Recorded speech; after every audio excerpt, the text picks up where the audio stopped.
Bom dia, com alegria a todos vocês, meus amigos, meus irmãos, meus colaboradores. Deus seja louvado pela vida de vocês. Que vocês tenham hoje um dia muito feliz, uma tarde maravilhosa e uma noite muito abençoada também. Nós estamos hoje estudando o capítulo número 7 do livro de 1 Coríntios.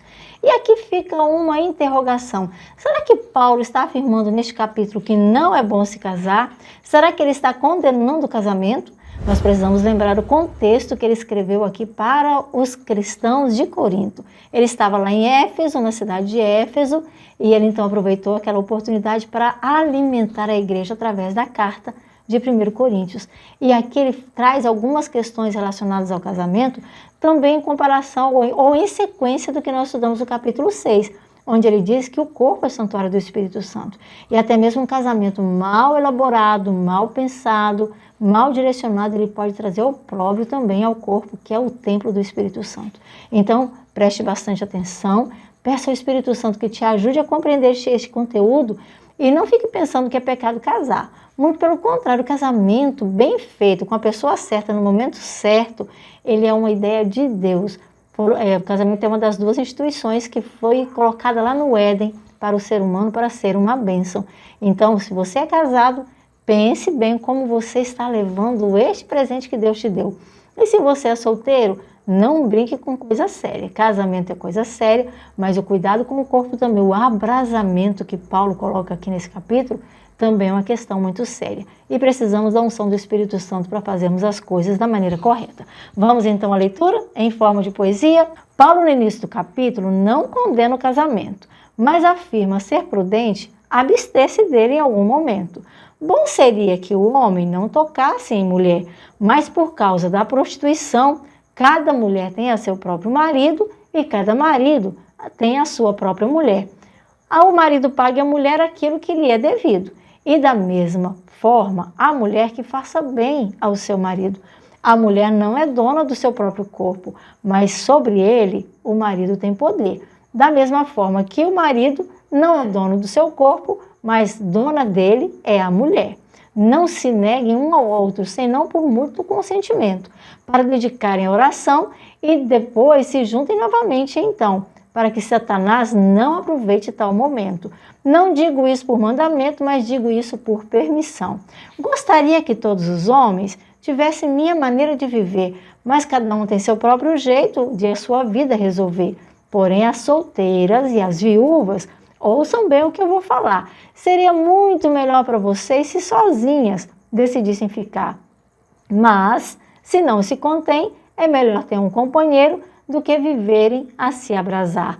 Aos casados, porém, eu dou uma ordem, e do Senhor é que eu tenho recebido, que a mulher que está casada não se separe do seu marido. Se, porém, ela se apartar, que não se case novamente, e que o marido não deixe a sua mulher. Seria isso inconveniente. Mulher, não abandone o seu marido, ainda que ele seja descrente, porque o marido descrente pela esposa é santificado. Igualmente, a mulher descrente que tem o marido a Deus temente também se faz santificada, de maneira que toda a família é por Deus assim exaltada. Mas se o descrente quiser separar-se, que se separe então, porque Deus nos chamou à paz e não a espírito de servidão. Então que seja livre a irmã e que seja livre também o irmão. Porque como saberá a mulher se o marido salvará? Ou como saberá o homem se a mulher também salvará? Cada um deve andar como o Senhor designou. É o que eu ordeno às igrejas, faça o que o Senhor ordenou. Se você é chamado, venha como você está.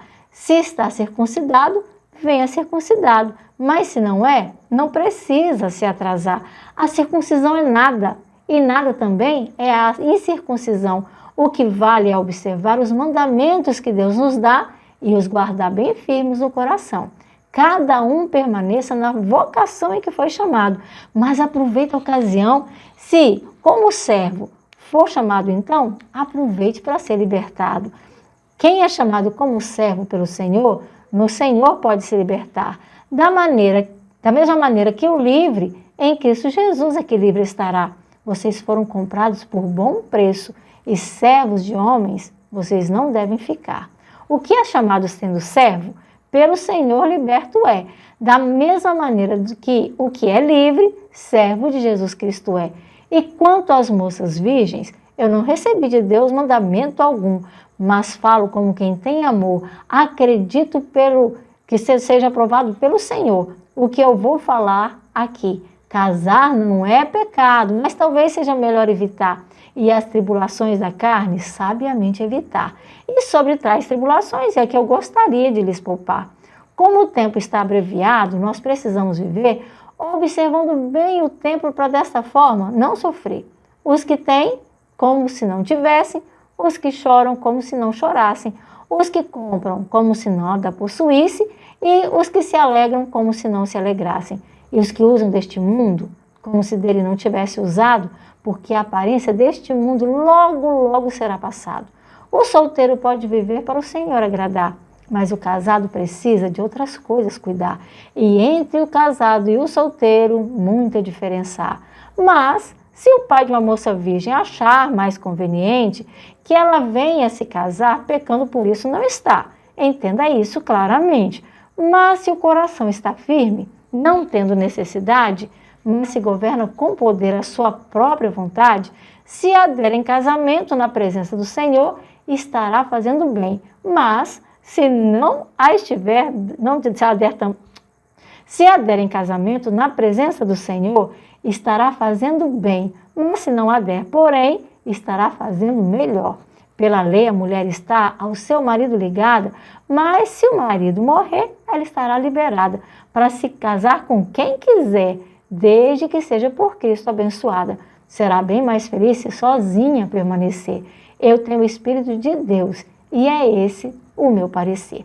Meus queridos, estão vendo aqui? Casamento é coisa séria, não brinque com coisa séria não. Eu já disse no início e repito agora, mas não é pecado se casar. Casamento, família, é uma bênção de Deus. Então viva a plenitude, viva com alegria, com singeleza, com simplicidade, mas viva com qualidade. Se seu casamento está em crise, chame seu companheiro, sua companheira, conversem, dialoguem, chame o Espírito Santo para fazer mudança. Ele pode, Ele é poderoso, Deus do tempo passado, lá no tempo da igreja apostólica, da igreja primitiva, que realizava grandes milagres, ainda faz milagres em nosso meio. Então eu desejo que a sua família esteja muito feliz, aperfeiçoada e que, ao contrário dos coríntios, você tenha um viver mais alegre, mais feliz e uma família bem organizada para a glória de Jesus. Fiquem com Deus, amanhã estaremos de volta pela graça do Senhor e seja mais uma vez hoje reavivado pela palavra do Senhor.